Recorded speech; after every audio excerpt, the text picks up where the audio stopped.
Goeiemôre broeders en susters. Baie welkom aan almal vir u vanoggend. Ons sê ook welkom vir diegene wat deur die internet ook deel in hierdie ontmoeting met die Here. En as jy dalk vandag nie hier by ons is of net 'n besoeker, ons het die gebruik hier by die hoofingang. Hier voor die kerk is daar 'n welkomboom. En ons vra jou beweeg soontoe. Ons sal jou graag wil ontmoet, gesels. Daar is ook ouderling vanoggend wat daar is wat jou kan ontvang. Jy's meer as welkom. Dit is net ons manier om vir jou te sê, maar ons wil graag ook met jou kontak maak.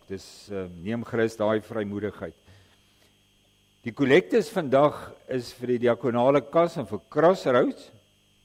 En dan wat ons meelewing betref, gee ons vanoggend die blomme, pragtige blomme hier, gee ons vir Betsy de Klerk. Sal sien sy het uitdagings wat haar gesondheid betref. En ons gee dit met die bede dat die Here vir haar krag en sterkte sal gee. En dan vra ons ook die voorbereiding vir Jaco du Plessis. Hy gaan Dinsdag vir 'n hartpas aangee wat hy gaan ontvang in Panorama. En Petrus sy vrou begin ook met bestraling hierdie week. Kom ons dra hulle in ons gebede, bid dat die Here vir hulle besonderlik naby sal wees. En dan gaan ons vanoggend ouderlinge bevestig en dan ook losmaking gee vir 'n ouderling.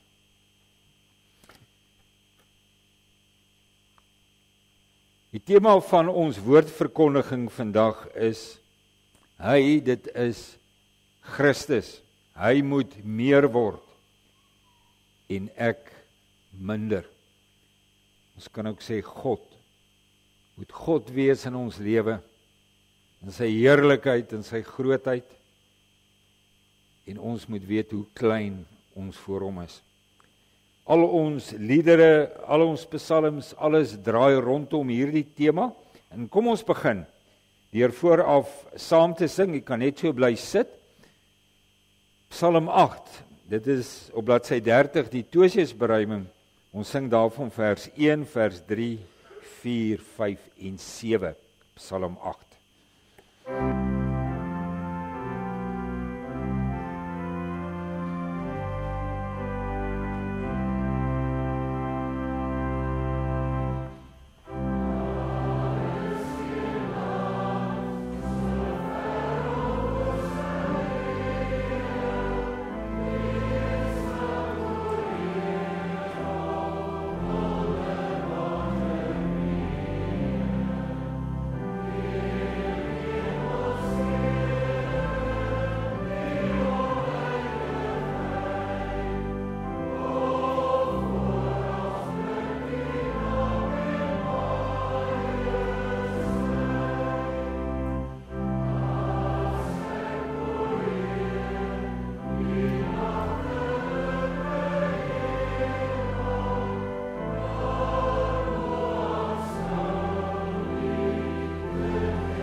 Ons hulp is in die naam van die Here, hy wat die hemel en die aarde gemaak het. Geliefdes in ons Here Jesus Christus,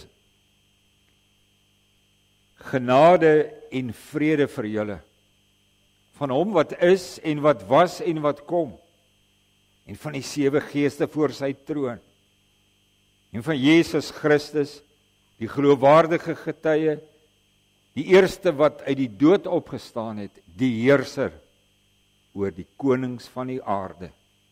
Amen. Ons loflied vanoggend is lied 464. Ons gaan staan, sing ons dit saam, daarvan vers 1, vers 3 en vers 4.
Kom ons doen nou belydenis van ons Christelike geloof.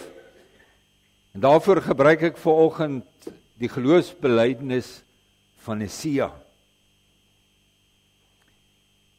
Ek glo in een God, die almagtige Vader, die skepper van hemel en aarde, van alles sigbare en onsigbare dinge. Ons glo in een Here Jesus Christus, die eniggebore Seun van God, voor al die eeue uit die Vader gebore.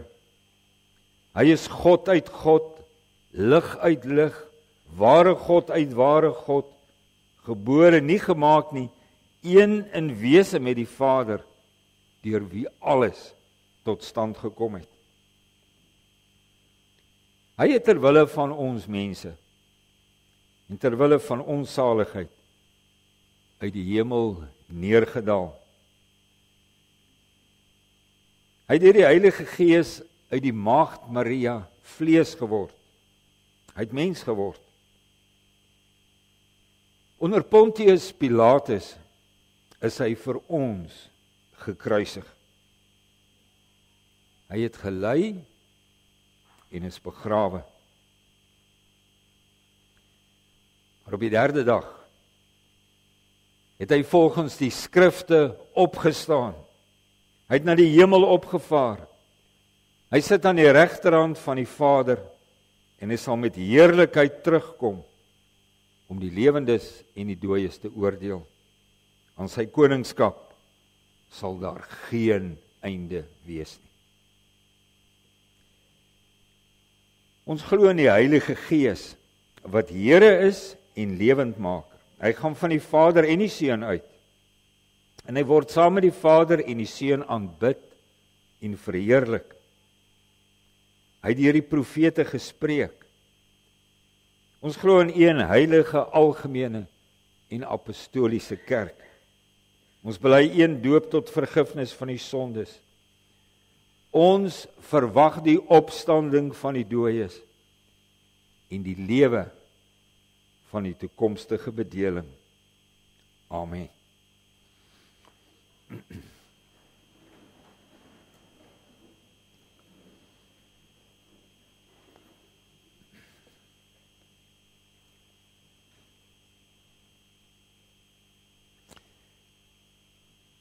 Vir ons voorootmoediging voor die Here, broeders en susters, gebruik ek vanoggend Kolossense 3 vanaf vers 1 tot 10, waarin die Here na ons toe kom as sy kinders, om sy wil ook vir ons lewe, vir ons baie duidelik uit te spel. Dit waarop ons moet fokus, dit waarop ons lewe gerig moet wees. Kolossense 3 begin met hierdie woorde: aangesien julle saam met Christus uit die dood opgewek is. Ons het saam met hom gesterf, maar ons is ook saam met hom opgewek. Daarom staan hier, moet julle strewe na die dinge daarbo waar Christus is, waar hy aan die regterhand van God sit. Rig julle gedagtes op die dinge wat daarbo is, en nie op die dinge wat op die aarde is nie. Want julle het gesterwe, en julle lewe is saam met Christus verborge in God. Wanneer Christus wat julle lewe is by sy wederkoms verskyn, sal julle ook saam met hom verskyn en in sy heerlikheid deel. Dan staan daar daarom moet julle die aardse dinge doodmaak wat nog deel van julle lewe is. Onsedelikheid, onreinheid, welis, slegte begeertes, gierigheid wat afgoderry is. Deur sulke dinge kom die straf van God oor die mense wat aan hom ongehoorsaam is. Vroeger het julle ook aan die dinge meegedoen toe julle nog daarin gelewe het. Maar nou moet julle al hierdie dinge laat staan: woede, haat, nyd en gevloek. Vuil taal moet daar nie uit julle mond kom nie, moenie vir mekaar lieg nie. Julle het met die ou sondige mens en sy gewoontes gebreek. En julle leef nou die lewe van die nuwe mens, wat al meer vernuwe word na die beeld van sy Skepper en tot die volle kennis van God. Kom ons antwoord hier op met lied 276, vers 1 en vers 2, dis 2 verse by hierdie lied. Lied 276, jy bly net so sit terwyl ons dit sing.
Kom ons bid nou saam.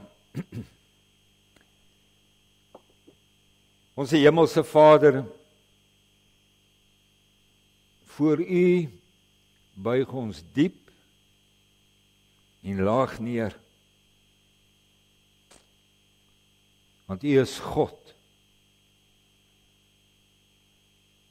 In U grootheid, in U heerlikheid, in U heiligheid. Dit, Here, bring ons op ons knieë.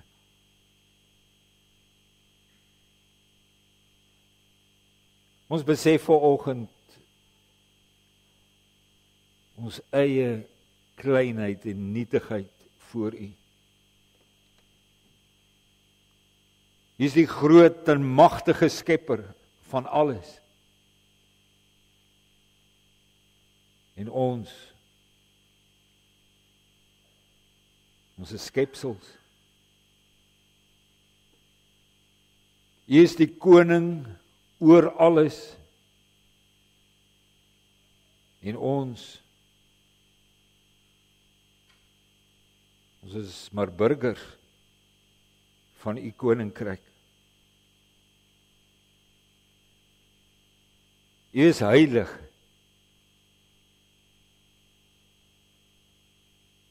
Ons is so dikwels in ons lewe onheilig. Ons het nodig, Here, om deur U voortdurend nuut gemaak te word. U is magtig. U kan alles doen wat U wil.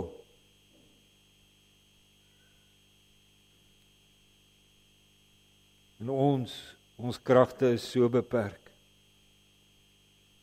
So dikwels, Here, staan ons magteloos, totaal magteloos voor dinge wat gebeur of wat ons moet hanteer.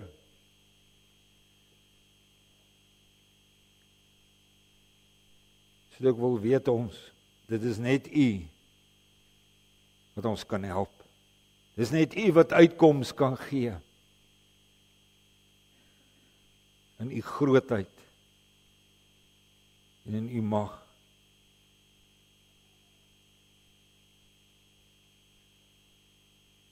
En Here, dankie dat U ons liefhet. Al is ons maar nietige mense kinders. Ons dankie, Here, dat U in Jesus Christus en deur daai kragtige werk van U Gees ook U krag in ons lewe na vore wil bring. Dat U ook ons lewe iets wil laat uitstraal van U heerlikheid.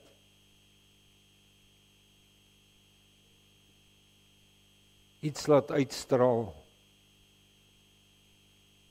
van u heiligheid.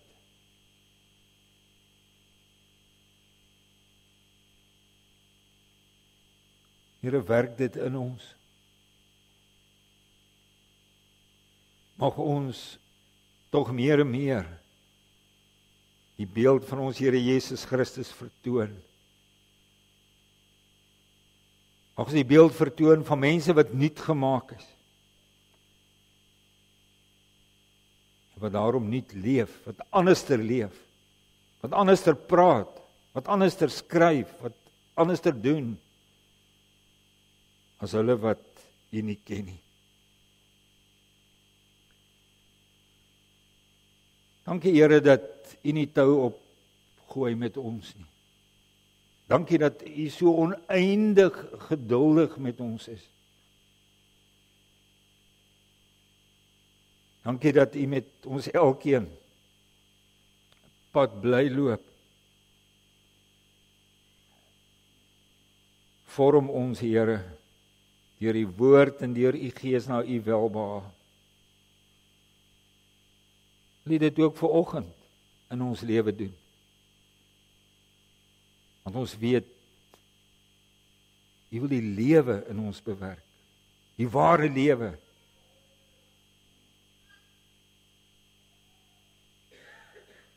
Doen dit aan ons elkeen vanoggend. Ons dankie Here dat U hier 'n gemeente van U tot stand gebring het. Dankie dat ons daarvan deel mag wees. Vader, die bestaan van hierdie gemeente, soos elke ander gemeente, soos U kerk op aarde, is en bly die wonder van U liefde, van U genade en van U geweldige krag, waarmee U in mense se lewens werk. Mag ons elkeen ons plek in hierdie gemeente, maar ook ons rol in hierdie gemeente verstaan. Mag ons dit vervul met 'n diepe blydskap en 'n vreugde om die liggaam van Jesus Christus te wees. Mag ons deur mekaar werklik opgebou word, nie afgebreek word nie, maar opgebou word in ons allerheiligste geloof, in 'n lewe van toewyding.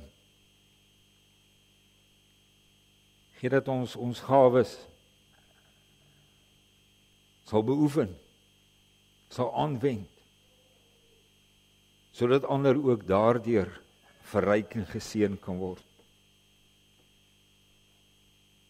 Ons bid vir al U kinders, al U kerke, wat as gevolg van hulle geloof vervolg word en Here selfs doodgemaak word.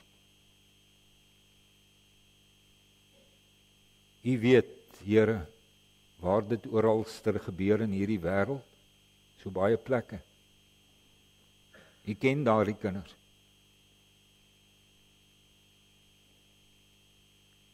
Ons wil vir hulle bid. Mag hulle U krag in ryke mate beleef. Maar wil U ook in hulle harte die troos gee van hoe moeilik dit ook al mag wees, en hoe moeilik dit ook al mag gaan, dat daar niks is wat ons van U liefde kan skei nie. Verbreek die werke van die duisternis teen U kerk, Here, teen U koninkryk. Hulle weet hulle tyd is min. Daarom is die aanslag so vel. Verbreek dit. Hou U kinders styf vas. Bewaar hulle in die waarheid. Ons bid Here dat U ons sal help om die tyd wat U ons gee, ook in hierdie land. Ons die tyd en omstandighede sal uitkoop om U te aanbid en U te dien op al die verskillende maniere. U gee nog aan ons vryheid wat die geloof betref. Mag ons dit gebruik. Mag ons elkeen as 'n koninkryksburger, as 'n koninkrykskind van U, nie stil bly oor wie U is nie. Die koning van die heelal, genadige God en liefdevolle Vader. Ons bid vanoggend dat U ons sondes sal vergewe. Ons besorg vir U baie hartseer. Maar ons besorg ook vir mekaar, vir ons medemens, baie hartseer. Met ons verkeerde woorde, ons verkeerde optrede, ons eie gerigtheid. Here, help ons. Vergewe. En hoor ons as ons soos Dawid vra, Here, neem U Gees nie van ons weg nie, maar laat hy ons voorgaan in 'n ware lewe van geloof, van liefde en van hoop. Ons bid dit om Christus ontwil. Amen.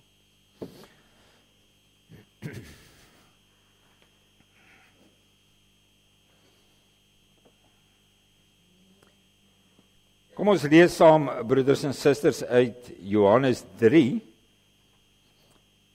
vanaf vers 22 af. Johannes 3 van vers 22 tot 36. Hierna het Jesus en sy disippels na die platteland van Judea toe gegaan. Hulle het 'n rukkie daar gebly en die mense gedoop. Johannes was ook besig om te doop by Enon naby Salem, waar daar baie water was. Die mense het dan toe gekom en is deur hom gedoop. Johannes was nog nie in die tronk gesit nie. Daar het toe tussen Johannes se volgelinge en 'n Jood 'n woordewisseling ontstaan oor die reiniging. Hulle het na Johannes toe gekom en vir hom gesê, Rabbi, hy wat oorkant die Jordaan by u was, van wie u getuig het, weet u? Hy doop ook, en almal gaan na hom toe.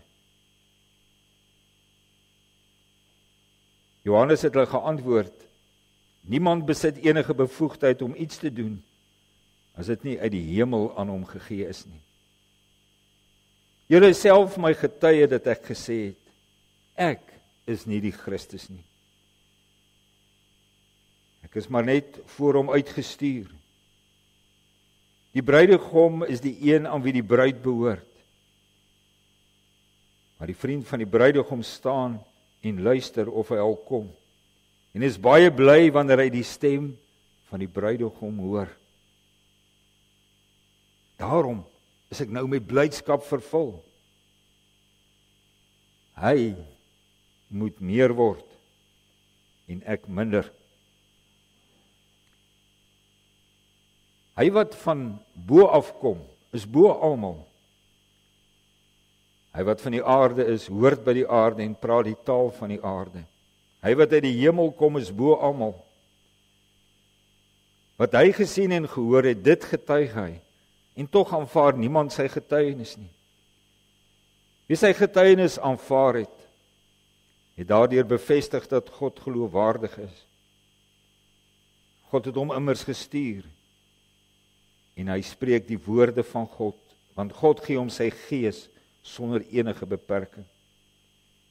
Die Vader het die Seun lief en het alles in sy hand gegee. Wie in die Seun glo, het die ewige lewe. Wie egter aan die Seun ongehoorsaam is, sal die lewe nie sien nie, maar die straf van God bly op hom.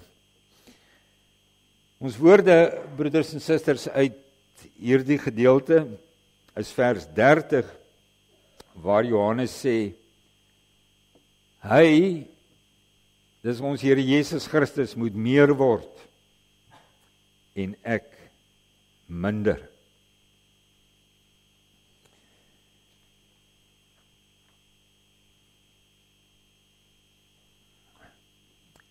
Hy moet meer word en ek minder.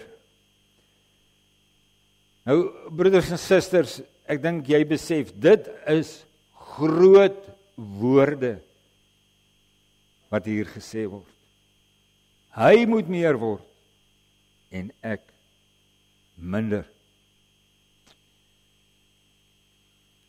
Weet jy, as ons die impak van hierdie woorde nog nie mooi begryp nie, help die beeld wat in die oorspronklike taal in hierdie woorde lê, ek dink ons heel wat. Die beeld is die van 'n plantjie. Soos wat 'n plant, 'n klein plantjie ontkiem, soos wat hy stadig maar seker groei, begin hom al groter en groter te word en uiteindelik wasdom bereik. So moet Jesus Christus al meer en al groter word in jou en in my lewe. Al groter, al hoe belangriker. En ons? In onsself, myself moet ek al kleiner word. My eie oë al minder. Tot op die punt dat ek saam met Paulus kan sê, dis weer eens groot woorde, dat ek saam met Paulus kan sê, ek leef nie meer nie. Ek leef nie meer nie, maar Christus in my.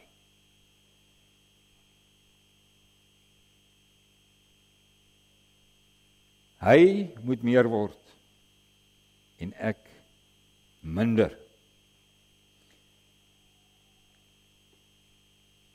Hoe ongewoon, broeders en susters, klink hierdie woorde nie in hierdie wêreld waarin ek en jy vandag leef nie. Ons leef in 'n baie selfsugtige en in 'n baie hoogmoedige wêreld. En daarom is hierdie woorde, hy moet al meer word en ek al minder, so buitengewoon.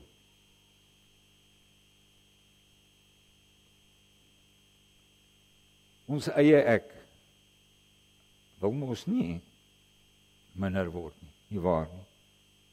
Nie graag nie. Alles moet dikwels rondom my draai. Ons self wil die middelpunt wees van baie dinge. Die middelpunt wees. Ook in ons eie lewe. En weet jy, dit is tog niks niets hierdie nie waar nie. Adam en Eva was maar letterlik 'n paar dae in die paradys, toe hulle eie ek al te groot geword het. Dat hulle teen hulle eie ek vasgekyk het. Dat hulle daaroor gestruikel het.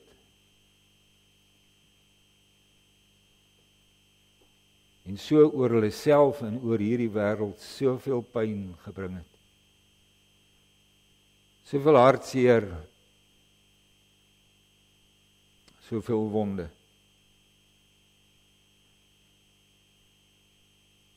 Hartseer, want God was toe nie meer die middelpunt van hulle lewe nie.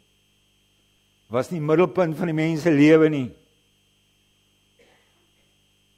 God was nie meer die son waarom alles gedraai het in die mense lewe nie.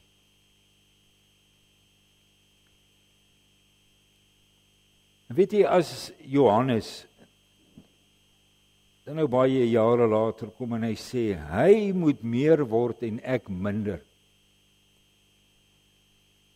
dan hoor ons tog in hierdie woorde van Johannes, hoe God in sy enorme genade, hoe God deur sy gees mense weer nuut maak. Hoe God weer deur sy gees die mens maak wat hy bedoel is om te wees.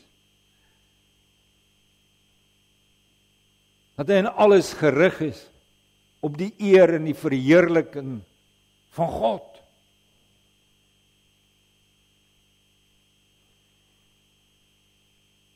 Nou, ons almal ken van kleins af vir Johannes die Doper baie goed. En dit weet ons ook, hy was 'n uitsonderlike karakter, om dit so te stel. Hy is deur God gestuur om te getuig dat Jesus Christus die lig vir die wêreld aan die kom is. Dit was sy roeping.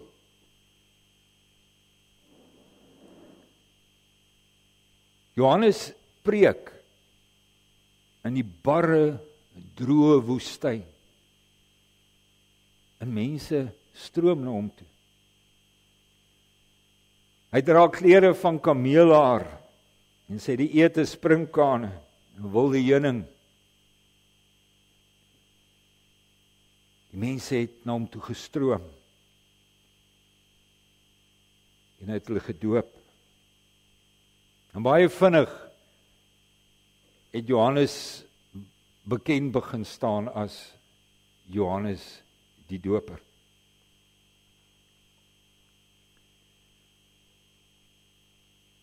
Nou, toe ons Here Jesus wat self deur Johannes gedoop is, later begin het om self mense te doop. Toe het daardie volgelinge van Johannes dit as 'n enorme bedreiging beskou. Hulle kom by Johannes. Hulle sê vir hom, Rabbi, hy wat oor kan die Jordaan by u was, van wie u getuig het, weet u, hy doop ook. En almal gaan na hom toe.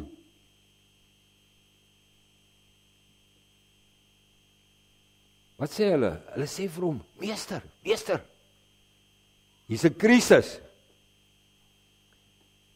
Hier is 'n fout. Die volgelinge is besig om van die afvallig te word.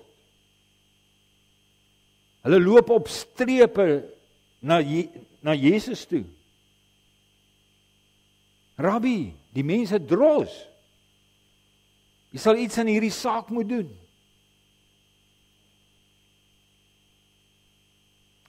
Dit was hulle reaksie. En Johannes?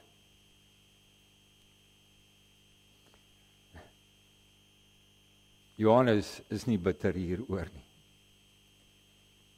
Johannes is nie jaloers hieroor nie. Inteendeel. Hy is ontsettend bly oor wat hy hoor wat gebeur. Hoekom? Want Johannes verstaan sy roeping, hy verstaan sy plek. En daarom sê hy vir sy volgelinge, hulle wat so ontsteld was om met mense na Jesus toe gaan. Hy sê vir hulle, weet julle, Ek is maar net die strooijonker, die vriend van die bruidegom. En wat ek doen, gaan dit nie om my nie, maar dit gaan om die bruidegom. Johannes sê vir hulle as vriend van die bruidegom, is ek opgewonde oor sy koms. Ek is opgewonde om sy stem te hoor. Ek is opgewonde om hierdie nuus van julle te kan hoor. Dis wonderlik. Dis wonderlike nuus wat julle vir my gebring het. Want wat ek sien, is dat bruidegom en bruid by mekaar begin uitkom. En dis hoekom Johannes so vol blydskap is. Dis hoekom Johannes vir sy volgelinge sê, ek moet minder word en hy, die bruidegom, moet meer word. Dis my taak, dis my roeping.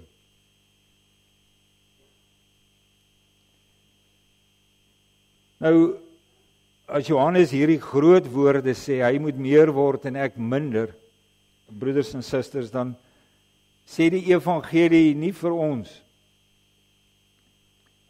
of daar agter hierdie groot woorde van Johannes nie ook 'n stuk innerlike worsteling gelê het nie. Die Bybel praat nie daaroor nie. Die evangelie fokus op Christus. Ek dink ons kan aanvaar dat Johannes ook nie sonder stampe en stote tot hierdie lewensingesteldheid gekom het nie. Hy meer, ek minder. Ek sê so, want bietjie later, broeders en susters, is dit hierdie selfde Johannes wat ons skryf wat in vertwyfeling is. Dit is hy wat mense stuur met die vraag na Jesus, is u die een wat sou kom? Of moet ons iemand anders verwag? Dat hierdie einste man getwyfel.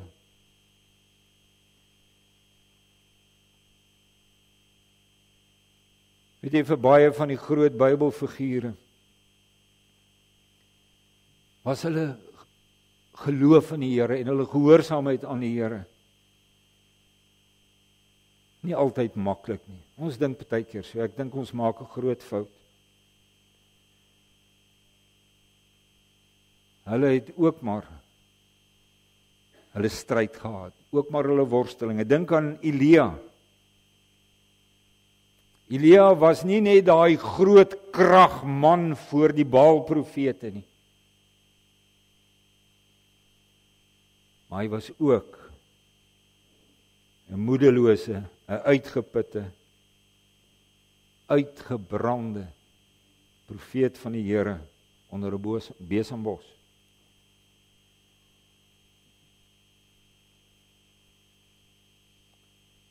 Geloof en gehoorsaamheid aan die Here.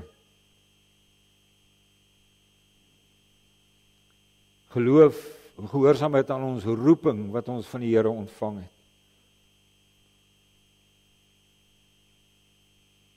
Is van die mensekant gesien altyd maar 'n stryd. Weet jy, die groot geloofshelde waarvan ons lees in Hebreërs 11,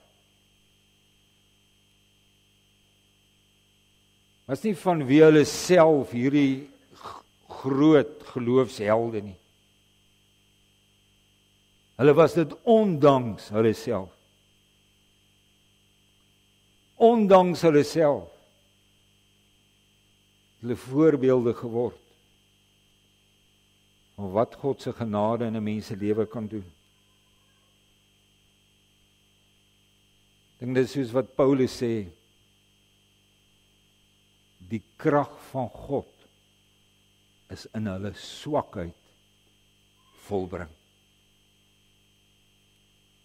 Ons sien die enorme krag waarmee God 'n kind vir hom begelei en bemagtig.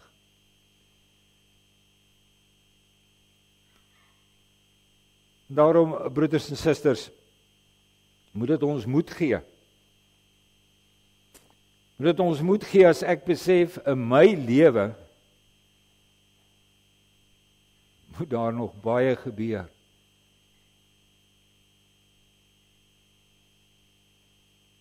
Sodat Christus eerste sal wees. En ek klein. Dit moet ons moed gee as ek besef in my lewe moet daar nog baie gebeur om Christus die son te maak waarom my lewe draai.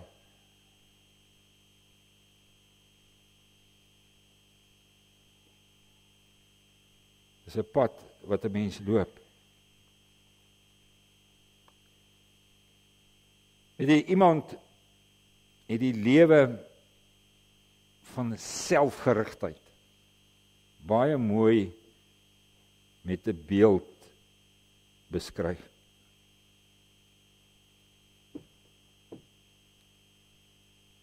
Hy het die beeld gebruik van families wat op mielielande staan.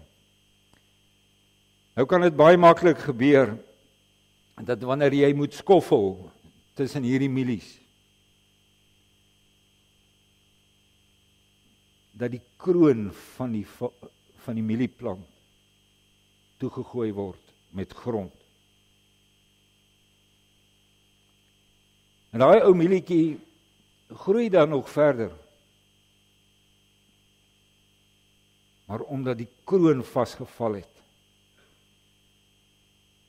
omdat die kroon vasgeval lê in die grond, kan daai mielie nie meer lekker boontoe groei nie.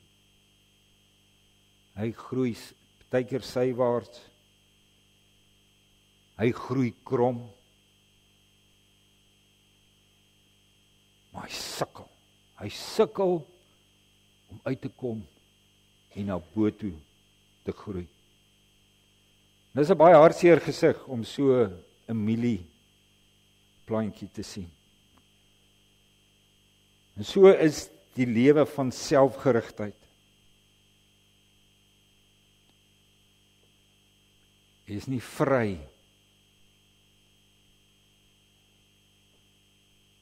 om te kan leef as 'n man en vrou van God nie. Jy is nie vry om te kan leef in die sonskyn en die warmte van God se liefde en van sy genade nie.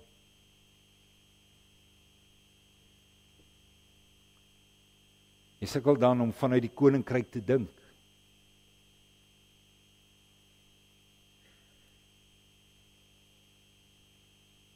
Trouwens,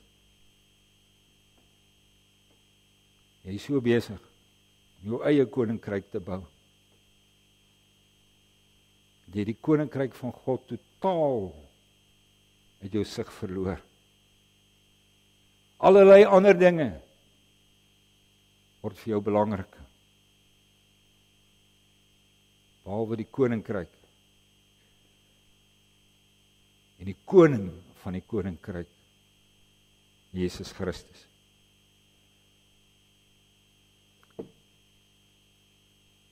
Wanneer het ons Here Jesus Christus die heel meeste geword?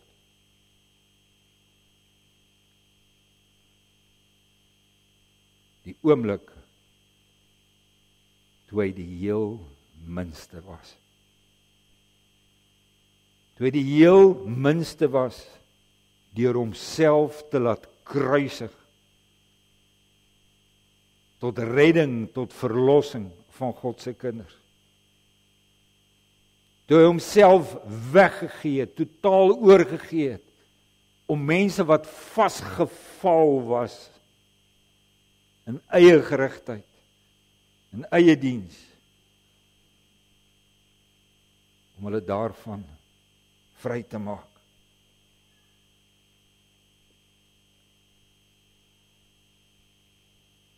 En saam met die Vader het hy sy Gees uitgestort. Hoekom? Om ons innerlik nuut te maak.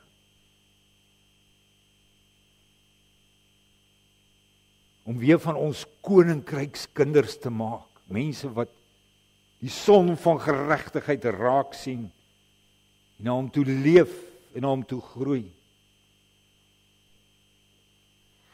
Hy het sy Gees gegee, sodat ons nuut ingestel kan wees op God se koninkryk, sy heerlikheid en sy eer.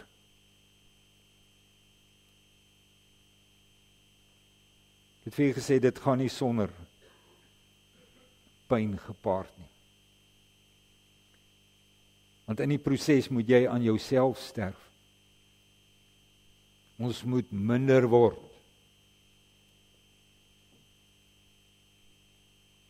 Voor God kan 'n mens net alleen groot wees. As jy in jouself klein is. Wanneer jy in jouself leeg is, om daardie ruimte te vul met God se heerlikheid, met God se krag, met God se genade, met God se liefde oor jou. Weet jy, Johannes het gesê, hy moet meer word en ek minder. Ek dink daai woordjie word is belangrik. Het sê vir ons, dis 'n proses. Dit is 'n uitgroei na die son van geregtigheid toe. Die vraag is, waar trek ek en jy in hierdie geloofsgroei? Ek dink ons moet dit elkeen vir homself afvra. Waar is ek op hierdie pad? Dan moet ons hoor, ons bruidegom is op pad. Ons as bruid, die bruid van Jesus Christus moet hoor, hey, die bruidegom is op pad. Is jy reg vir hom?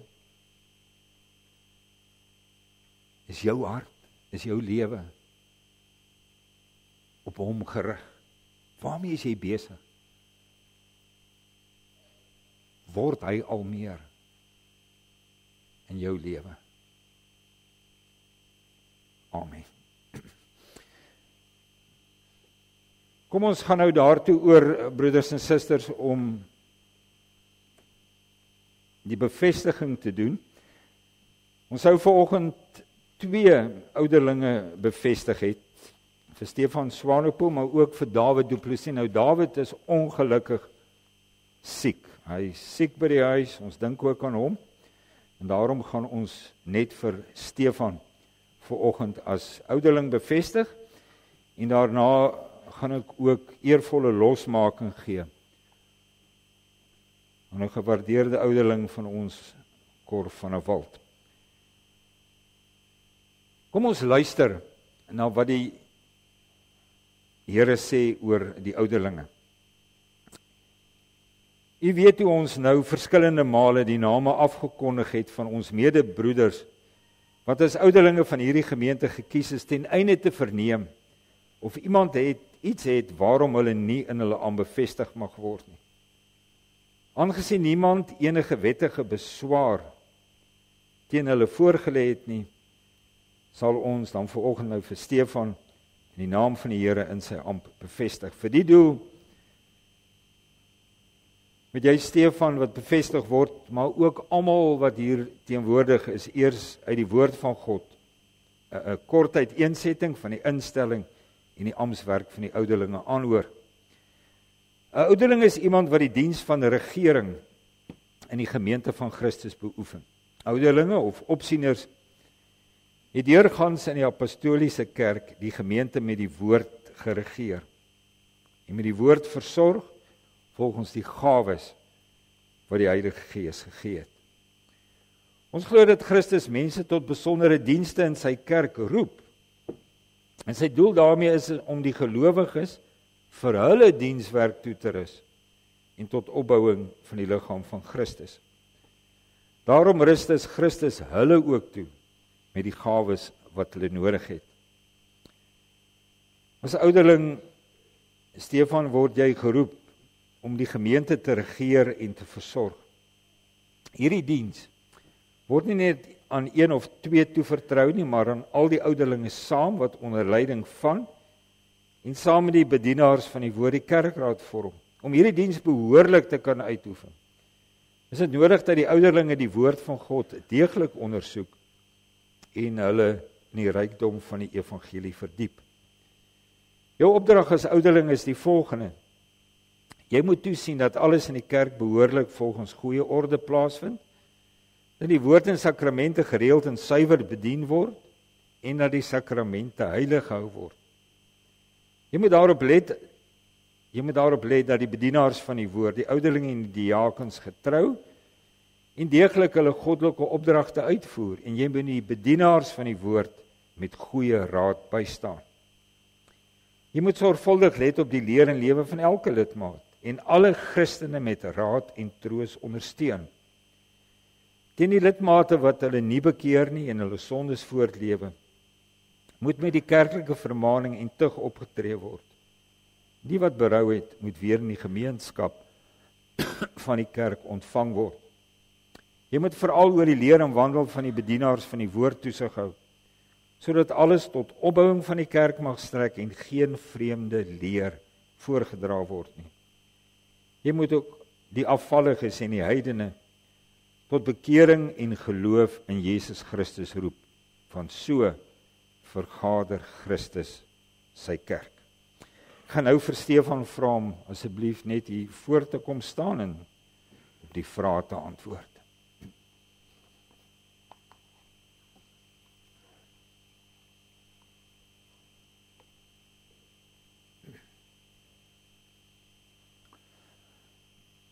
Stefan, jy het gehoor wat jou opdrag as ouderling is en ons vra jou opreg om op die volgende vrae te antwoord. Is jy in jou hart daarvan oortuig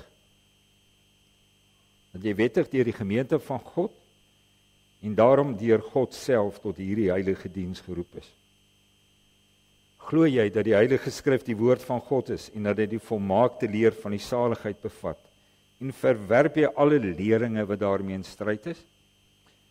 Beloof jy om jou goddelike opdrag getrou en met ywer ooreenkomstig hierdie leer uit te voer en volgens hierdie leer te lewe? Beloof jy om jou aan die kerklike vermaning en tug te onderwerp as jy miskien in leer of lewe afwyk? Stefan, wat is hierop jou antwoord? Mag ons God, die alvermoënde God, Stefan, vir jou elke dag sy genade gee, om in hierdie diens getrou, maar ook met volharding te bly werk, ook gesien die tye waarin ons leef, en mag dit altyd vir jou 'n vreugde wees. Wees dan ouderlinge ywerig in die regering van die gemeente, wees soos wagters oor die huis van God, vermaan en vertroos elkeen na sy behoefte. Gee daarop ag dat die leer suiwer gehou word en dat die gemeente vroom lewe. Wees getrou in u diens en wees 'n goeie voorganger vir die hele gemeente. So sal jy vir jouself 'n eervolle plek in die gemeente verwerf en groot vrymoedigheid in jou geloof in Christus en na hierdie lewe in die vreugde van die Here ingaan. En u geliefde gemeente, ontvang vir Stefan soos al die ander ouderlinge as dienaars van God. Stel die gewillig onder hulle toesig en regering, want hulle waak oor u lewe en sal eendag daarvan rekenskap moet gee. Bid vir die ouderlinge. Bid hard, bid baie vir hierdie manne wat die Here geroep en gestuur het. Ek gaan nou vra broeders en susters dat Cor van der Walt, Cor kom staan sommer hier by Stefan.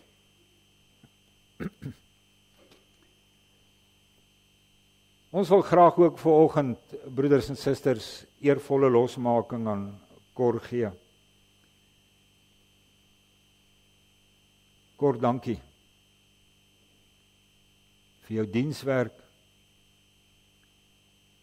Jy was 'n gawe en is steeds 'n gawe van die Here aan hierdie gemeente. Dankie vir jou volharding. Ontvang hiermee eervolle losmaking en mag as die Here jou weer roep, mag jy met dieselfde ywer en vreugde weer hierdie werk doen. Ontvang daarmee eervolle losmaking. Kom ons bid vir hierdie twee manne. Ons hemelse Vader, ons dankie dat U deur U Gees mense roep tot besonderse diens in U kerk. En ons wil bid, Here, dat U altyd aan hulle die gawes sal gee wat hulle nodig het. Dat U vir hulle wysheid sal gee, skranderheid, onderskeidingsvermoë en liefde. Geef vir hulle die genade om getrou te bly in hierdie diens. En dat hulle nie deur teleurstelling, deur moeite, deur verdriet of vervolging van die wêreld sal verslap nie. Seën ons as gemeente waaroor U hulle gestel het. Maak ons elkeen gewillig om ook ons gawes tot nut en tot seën van hierdie gemeente aan te wend. U mag ons hulle in ons huise ontvang met vreugde, omdat ons hulle erken as gestuurdes van die Here. Dankie Here vir die werk wat Cor kon doen, met volharding, met groot getrouheid. Ons eer U daarvoor. En ons wil bid dat U hom in sy huis, en so ook vir Stefan in sy huis, ryklik sal seën. En dat hulle groot vreugde mag vind in hulle geloof en in hulle diens aan U. Ons bid dit om Christus ontwil. Amen. Ek gaan nou vra, terwyl die twee broeders hier voor bly staan, dat ons opstaan en dan sing ons lied 304 vers 1, 2 en 3 en daarna kan julle weer gaan sit.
Die kollekte is wat u elektronies kan afdra of by die deure, net soos wat u verkies is dan vir die diakonale kas en vir Crossroads. Ons slotpsalm is Psalm 138.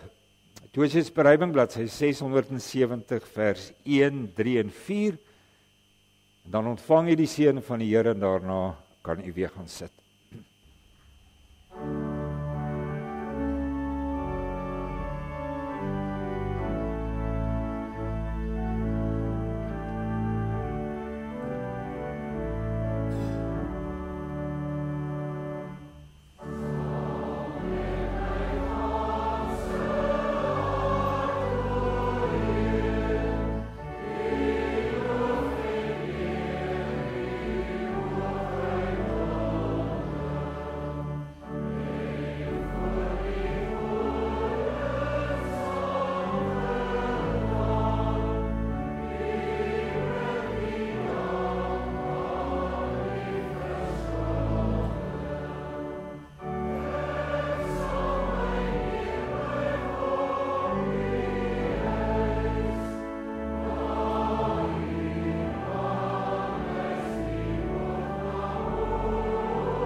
Die Here sal julle seën en julle beskerm. Die Here sal tot julle redding verskyn en julle genadig wees.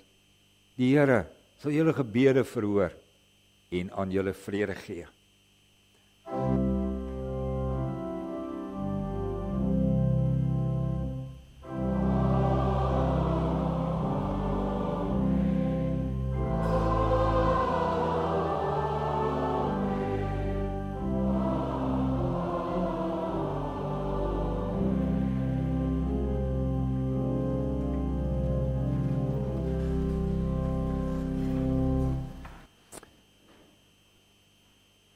Ons het 'n paar afkondigings, broeders en susters. Net eers terwyl ek gaan die kinders nou laat uitbeweeg. Al die vrolike veterane. Dominee Anton vra dat jy hom asseblief ontmoet daar by die hoofingang. Almal wat môre die piknik gaan bywoon.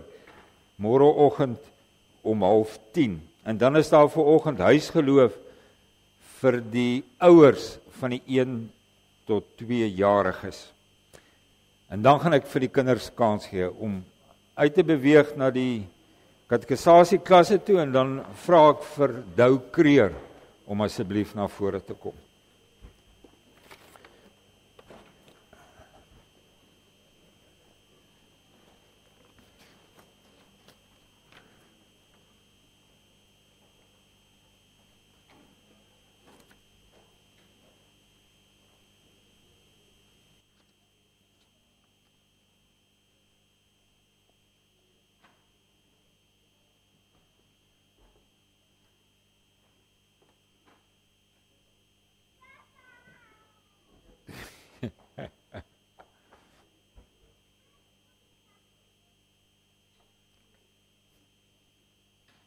Wat is dit? Ja. Ja, maar ek het gedog, daar kom nog 'n klomp afkondigings. Ek gaan nie lank wees nie. Ek het 'n timekeeper. Ek wil vinnig net gou 'n paar goed sê oor wat ons noem bedieningsgroepe, wat natuurlik 'n onderwerp, 'n begrip is wat op verskillende maniere verstaan kan word. Waaroor bedieningsgroepe gaan is om interaksie, sosiale ondersteuning en uiteindelik daarmee saam ook geloofsgroei onder die lidmate van ons kerk te bevorder en te ondersteun. Nou, daar is, as ons stel, is daar 6 groepe. Die eerste een, koffie en tee bediening by die kerk. Vroeger was dit net na die oggenddiens. Het word ook nou ook na die aanddiens gedoen, wat eintlik 'n duidelike verskil maak in ons interaksie en sosiale omgang met mekaar. Die persoon wat verantwoordelik is daarvoor is Ingrid Singels vir die koffie en tee bediening. In die aand spring die jong mense in en hulle help en ons sê daarvoor baie dankie. Ons kan sien die verskil wat dit maak. Dan wil ek net ook sê, die mense wat by die koffie en tee bediening help Sondag, is normaalweg geloofsfamilies, maar soms is daar te min hande. Vanoggend is daar dalk ook te min hande. So asseblief, as iemand wil inspring en help daar, doen dit. Dis die geloofsfamilie waaraan ek behoort wat vanoggend aan diens is, en ek kan nie so baie skottelgoed was op 'n Sondagoggend nie. Dan die tweede groep gebedsbediening. Persoon wat daar die voortou neem is Ineke de Weert. Waarop dit neerkom is om geleentheid te gee vir ons gemeentelede om saam te aanbid. Onder andere voor die diens in gebedskamer daarachter. Daar's nou nie ruimte dat die hele gemeente daar kan ingaan nie, maar asseblief kom as daar van u is wat 'n behoefte daaraan het om ook 'n keer dit by te woon, of dan net met van die persone wat gereeld daarbey betrokke is, soos Ineke, soos die Gryffenbergs, Bram, Dominee Chris Coetzee, gesels ook bietjie met hulle daaroor. Dit gaan nie net oor gebed voor die diens nie, maar het gaan oor gebedsondersteuning, ons gebedslewe in die algemeen. Dan wat Stikland betref, Matt Venter is die persoon wat daar leiding neem. Wat ons daar doen is so elke tweede maandagmiddag, dan gaan ons en ons noem dit maar 'n godsdienstoefening saam met die pasiënte wat by Stikland is. Dis almal psigiatries gestremde mense, sommige ook intellektueel gestrem. Ek is self ook daarbey betrokke. Dit is 'n ontsettende geloofsverrykende ervaring. As ek daar wegry op 'n maandagmiddag, dink ek die hele dag aan niks anders as wat ek daar ervaar het. Onder andere hoe daardie pasiënte in 'n mate, kom ek sê, genade ontvang deurdat hulle beskerm is teen 'n sekulêre wêreld, 'n wêreld wat al meer sy rug op God en geloof draai. Dis verrykend om met daardie mense om te gaan. Wat musiek betref, Ja, wat sê ons oor musiek? Die persoon wat daar verantwoordelik is Bart van Mulligen. Musiek in die kerk, geloofsmusiek, het vir my 'n soort van, en ek is 'n musiekmens, nie dat ek musiek kan speel nie, maar my lewe is musiek. Dit vul gapings in die geloof, né? Dit gee vir ons die geleentheid om God te prys, te aanbid, te loof. Dit vul die gapings, geloofsgapings. Ons sê baie dankie vir, ek dink 5 orgeliste wat gereeld daar speel. Julle doen 'n wonderlike werk. Dan die tweede laaste punt, Christelike lewensbeskouing, waaroor dit gaan is om ons gemeentelede te ondersteun in hoe hulle met die wêreld omgaan, né? Soos ek pas genoem van 'n wêreld wat toenemend sy rug op God draai, 'n sekulêre wêreld. Ons het al 'n boekie geproduseer wat op die ons webblad beskikbaar is. Ons gaan hom nou 'n bietjie hersien en dan gaan hy ook in 'n gedrukte vorm beskikbaar raak. En dan so elke tweede week in die boodskapper is daar so 'n stukkie geskryf oor hoe ons met die wêreld omgaan. Lees dit asseblief. Net soos wat mense die hele boodskapper deeglik moet lees. En dan die laaste punt is die blommebediening. Nou, ons sien elke Sondag die blomme hierso. Dit is 'n bedieningsaspek wat al iets soos 30 jaar ver kom. Toe Frans Voogd, vorige orgelis van ons, hy het dit begin deur blomme wat vir hom aangebied is, het hy vir iemand toe gaan gee wat dit meer nodig het. En toe het sy vrou, Margaret, het begin om elke week blomme te voorsien by die kerk, wat dan deur 'n ouderling of iemand gegee word vir 'n persoon wat daardie Sondag benoem is, wat die blomme in besonder nodig het. Nou, ons wil vir Margaret ongelooflik baie dankie sê. Haar dogter Jenny het nou by haar oorgeneem en Jenny hanteer dit nou, maar ons gaan hierdie week ook vir Margaret net uit 'n blyk van waardering ook 'n bos blomme aflewer. Dis al wat ek het. As enige een wil verder gesels oor enige van hierdie bedieningsgroepe aspekte betrokke wil raak, kom gesels asseblief met ons. As julle die name vergeet het wat ek genoem het, kom praat met my daaroor. Baie dankie.